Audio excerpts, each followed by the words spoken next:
Leeds is a place which has known more than its share of bad press over the last few years. The Yorkshire city has frequently been portrayed as a mass of overdevelopment, of unsold city centre flats, of office schemes that are put on hold. But is this bad press fair? On the second day of EGTV's pre-election reports, we've travelled to Leeds to talk to the agents and the developers here and to find out what the optimism is for the market after May the 6th.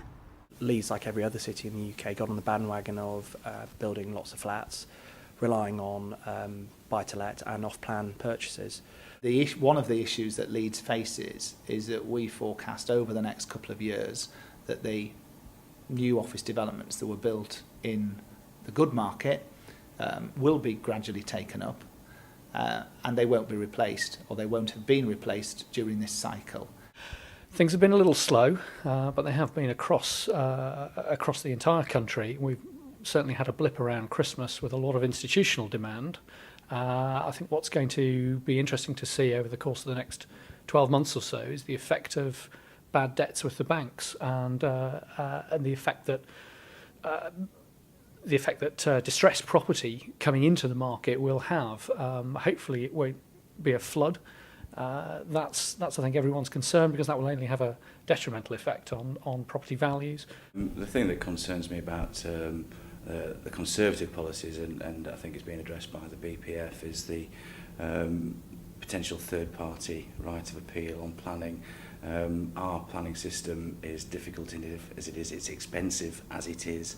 Little or no speculative developments taking place in Leeds at the moment, on the back of limited occupier demand. Interest rates were challenging, and obviously the global economic situation has been difficult, to say the least. But with the election looming and a new city councillor set to start coming from a property background, are Leeds' fortunes about to change? He will be a positive move for the city at a time when obviously the council membership will be undergoing inevitable changes. In Tom Riordan from Yorkshire Forward, who again understands what property can do in terms of regeneration. That I think is definitely going to be an advantage for Leeds going forward. Do you think you've done enough in the past to promote regeneration in the city? I think we've done more than any other city to promote regeneration. We believe that regeneration is the cornerstone of recovery. And what's really concerned me is that when I heard the launch of the Labour Party manifesto for the general election, Ed Miliband made it clear where cuts would fall. He said welfare and regeneration.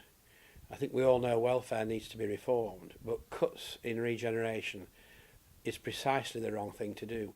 Leeds does deserve a certain amount of criticism for perhaps not being as proactive as other local authorities. I think that's largely probably due to politics as well.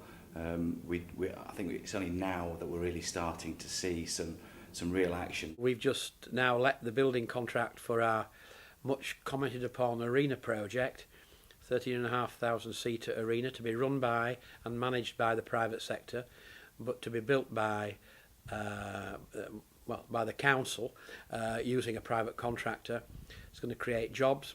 It's created a massive interest in the development fraternity about whether, when they begin to reinvest again in regeneration, their schemes in Leeds ought to be the ones that they begin to develop first. It's as much from our point of view at this stage about whether it's going to be a hung parliament or not, which brings uncertainty as to whether the specific policies of each of the parties are going to be beneficial or detrimental to the property industry.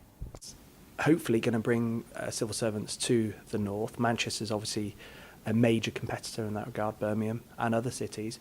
I think inevitably there will be some that will relocate here, and what will that mean to the development market? Hopefully it will stimulate further speculative buildings. In the medium term, yes, there will be a return to development, but it's more likely to be pre-let led as opposed to absolute 100% speculative development.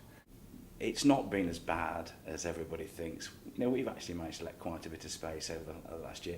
None of it particularly exciting, none of it particularly big, but there has been a bit of turnover. So that's all from Leeds today. A feeling that the city has not fared as badly as it has been portrayed, but some impatience for the City Council to start leading by example and to make a decision over its own office requirements. Councillor Carter promised that if re-elected, the local council would continue to work with the private sector and to look at new public-private sector models going forward.